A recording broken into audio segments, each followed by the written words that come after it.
Bayangin ada dua pemimpin yang jauh berbeda.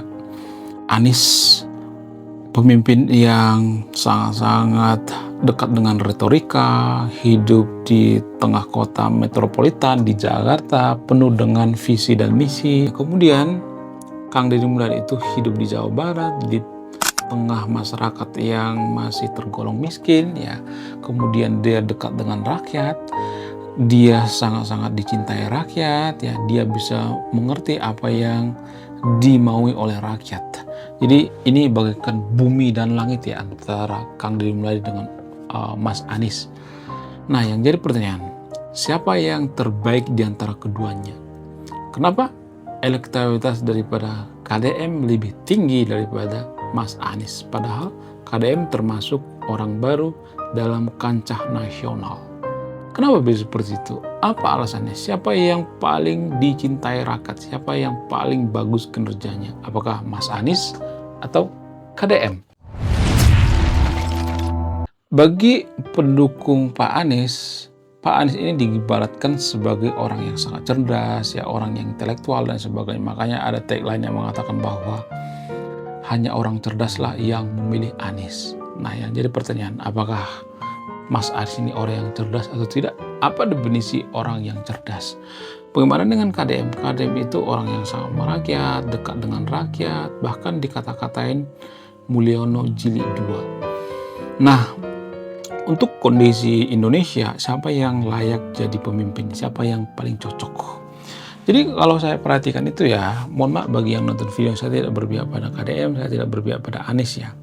Jadi kalau saya perhatikan, kalau negara kita sudah negara maju, maka yang cocok jadi presiden itu adalah Mas Anies. Jadi Mas Anies itu hanya cocok bagi presiden negara maju, bukan negara yang kurang maju seperti Indonesia. Indonesia itu kan masih tergolong negara yang menengah ke bawah, ya, bukan menengah ke atas, ya. Nah, yang jadi pertanyaan, apakah Kang Deddy Mulyadi lebih cocok daripada Mas Anies? Jadi KDM itu lebih cocok pemimpin di daerah-daerah kalau saya perhatikan. Dia sangat jago, ya, kalau memimpin di daerah-daerah, tapi masih kurang di ranah nasional, ya. Bagaimana dengan Mas Anies? Mas Anies itu dekat dengan yang namanya retorika, kemudian dekat dengan seni mengolah kata, ya, dekat dengan yang namanya pidato dan lain sebagainya. Sementara Kang Deddy Mulyadi itu dia lebih action ke lapangan, ya. Bahkan dia menggunakan media sosial untuk apa? Untuk mengetahui apa yang terjadi di masyarakat. Dan itu sangat-sangat efektif kalau saya perhatikan, ya.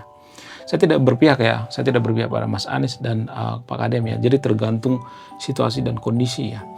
Jadi kalau saya perhatikan di Indonesia itu yang paling dibutuhkan itu pemimpin sekarang ini, ya, seperti Pak KDM, ya. Bukan berarti saya berpihak, ya. Karena kondisi, ya, kondisi kita. Kalau kita sudah jadi negara maju, maka cocok jadi Pak Anies, ya.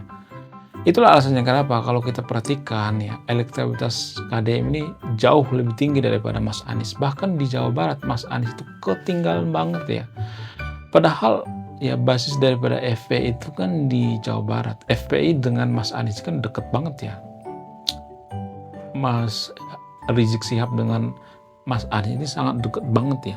Sehingga apa? Sehingga harusnya, ya, Mas Anies ini punya basis di Jawa Barat. Dan kalau saya perhatikan sekarang ini Mas Anies sudah mulai, ya, membangun kekuatan baru di Jawa Barat. Ya, bagaimana dengan KDM? KDM itu sebenarnya kalau boleh jujur, ya, semenjak bupati juga sebenarnya dia sudah dekat dengan rakyat, ya. Jadi media sosial sekarang ini, ya hari-hari ini lagi booming itu sebenarnya dari dulu, guys, ya. Mungkin dulu kita tidak memperhatikan gitu kinerja daripada KDM. Itulah pentingnya media sosial ternyata, ya. Kita bisa berinteraksi dengan masyarakat, kita bisa bekerja sama dengan masyarakat, ya, kita mengerti seperti yang dilakukan oleh KDM, ya. Jadi ini sangat-sangat luar biasa. Bahkan, ya, orang luar negeri juga belajar sama KDM seperti Yong Sefra misalnya. Yong Sefra itu belajar media sosial sama KDM, ya. Ya, walaupun mereka diisukan pacaran apa segala macam, kalau saya perhatikan itu Yong Sefra itu benar-benar belajar, ya. Karena Yong Sefra sekarang juga sudah aktif di media sosial, ya. Yong Sefra atau yang diisukan dekat dengan Kang Deddy Mulyadi, ya.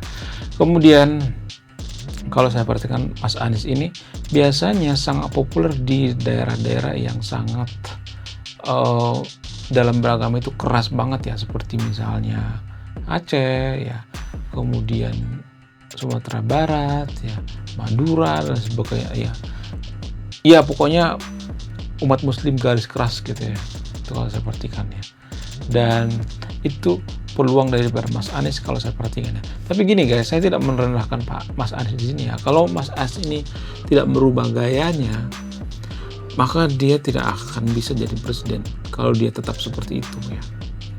Kita ambil contoh seperti Pak Prabowo misalnya. Pak Prabowo itu kan dulu tegas gitu, militeristik gitu ya. Saya Prabowo Subianto akan mendukung yang namanya keadilan dan persatuan Indonesia. Saya di garda terdepan. Saya membunuh para koruptor. Walaupun sekarang dimaafin ya. Tapi ya sekarang jadi gemoy kan. Karena apa? Ya karena mereka merubah gitu ya. Mesin partai mereka merubah gitu ya. Merubah citranya gitu ya. Jadi gemoy ya. Bagaimana dengan Mas Anies? Kalau Mas Anies nggak berubah, merubah citranya, nggak bakalan ya.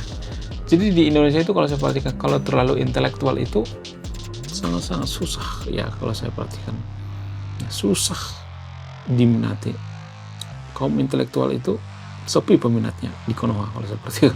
Saya nggak tahu kenapa ya. Bahkan jadi pejabat sekalipun seperti itu.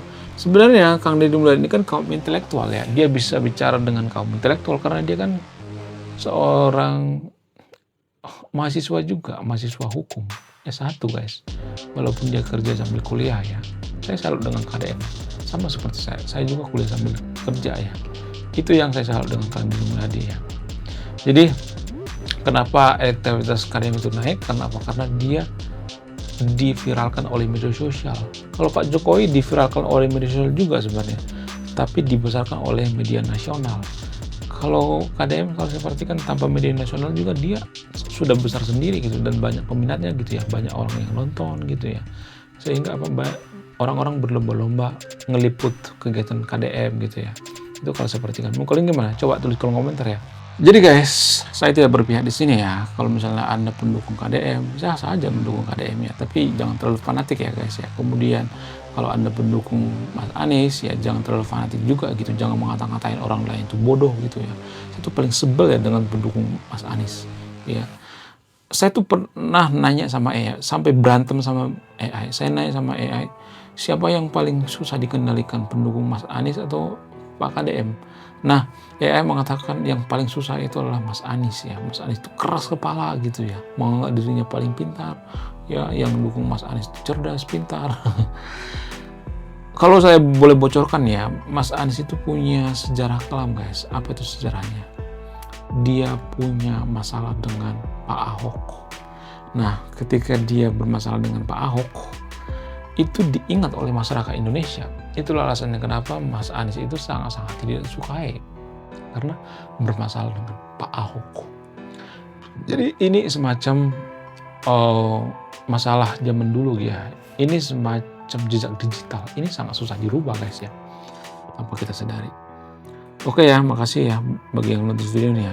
Coba nanti tulis di kolom komentar ya, apakah Anda lebih pro terhadap Mas Anies atau Mas KDM?